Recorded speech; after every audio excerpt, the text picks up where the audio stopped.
How much money could you accept to kill a member of your family? If you thought of a number and you're black, let me tell you something. You're a coon. But it's okay. Well, it's not okay. But it's a learned behavior dating back centuries of slavery. European human traffickers had insurance policies on slaves before, during, and after the Middle Passage and during slavery in America, meaning that in life and death, they earned money from oppressing and torturing a race of people. And honestly, this country has downplayed our pain for centuries. And even though we are expected to empathize with everything that they've been through throughout history, we can't even get an acknowledgement of our pain. It's okay, but it's not okay. But that's not what I want to talk about. This is what I want to say. We are not slaves anymore, and our lives are not valued in dollars. What do I mean exactly? A lot of people might come at me for this, but I am referring to the people of Flint, Michigan, Breonna Taylor, George Floyd, and so many other African Americans whose silent injustice kills the very soul of this nation. Over 12,000 children have been exposed to lead, and it's no telling how many of them won't have learning defects or even reproduction defects. Yes, reproduction defects, considering that many stillbirths were caused by the water in Flint, Michigan.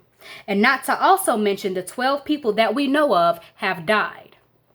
Now, internal investigations were made, and it is a proven fact that many medical personnel had changed the lead poisoning results of children in Flint, Michigan. Children who had been exposed to deadly amounts of lead were told by testing centers that their children's blood levels were fine when in fact they were not. They knew they were poisoning children and did nothing about it. They had people die and they did nothing about it.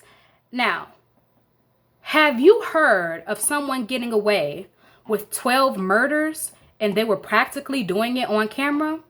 Well, I have. The city brought up charges against those in power who first knew of the water crisis. You can get the individual facts of each of them, but the charges were dropped to misdemeanors or they were freed with testimony against someone else. Now, we know there were a bountiful amount of deaths, not just 12.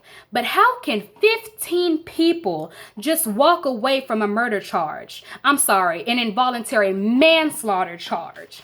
Now, all of this was not in the news, but you want to know what was in the news? A $600 million settlement from the state of Michigan to the people of Flint. Now, that sounds nice and all for the headlines, but in actuality, these people are not getting the money they deserve.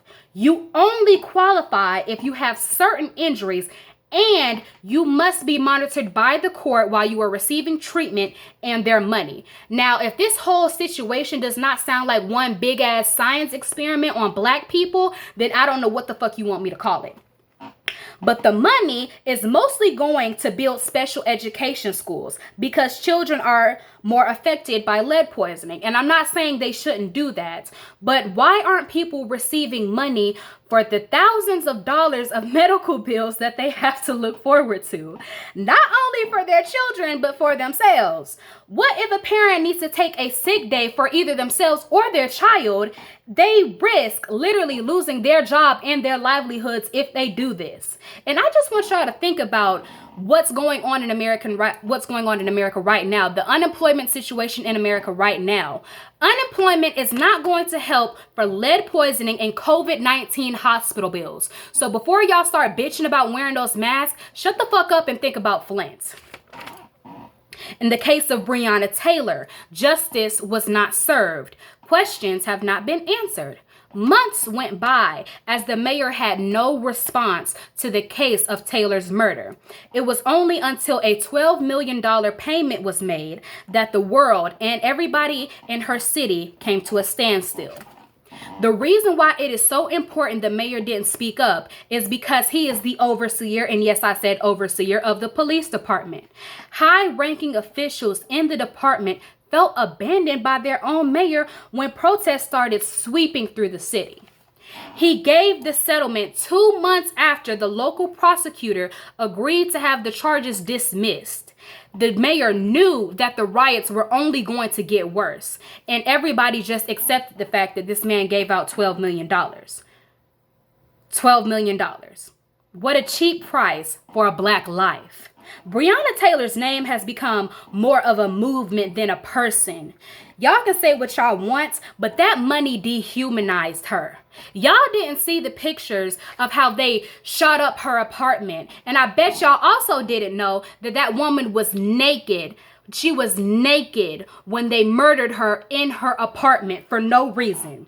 And yeah, $12 million may seem like a lot, but the government has money, baby. Come on now. They got money. They've got enough money for 20 Breonna Taylors. And because their lives have been dehumanized, I'm going to say their names and how much your local government believes that they are worth.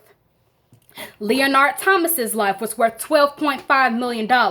William H. Green's life was worth $20 million. Stephon Clark's life was worth $2.4 million with no conviction. Walter Scott's life was worth $6 million. Freddie Gray's life was worth $6.4 million with no conviction. Eric Garner's life was worth $5.9 million with no conviction. Justine Damon, for calling the police about a crime and was killed, his life was worth $20 million. 12-year-old Tamir Rice's life was worth $6 million with no conviction.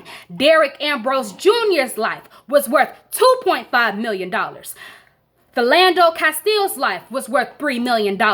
Michael Brown, $1.5 million with no conviction.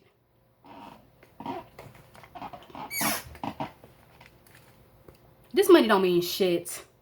And yes, the families deserve something for their loss, but I'm pretty sure Tamir's mother would rather have her baby's killer in jail rather than just taking some money. She would rather just have her child be alive because he didn't do anything in the first place.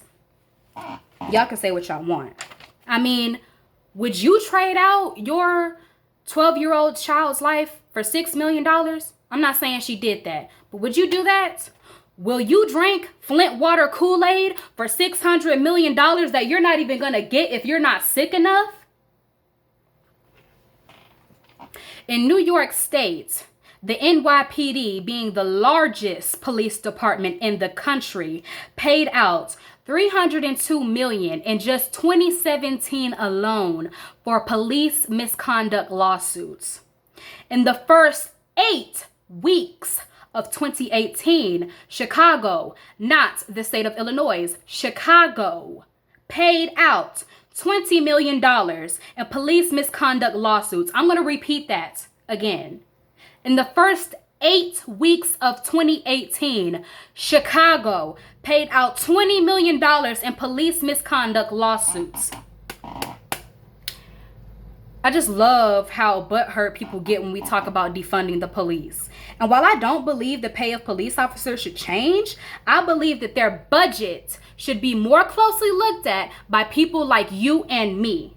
In my own hometown, it was reported that the city spent no money for training and educating people dealing with prisoners, but they spent $15,000 on volunteers for people to come into the prison. Okay. This country revolves around money. The world revolves around money. And once you understand that as an individual, you will understand that your life means more when you are dead. But let me tell y'all something. I got good news for everybody. You are not a slave to this country. You are an asset.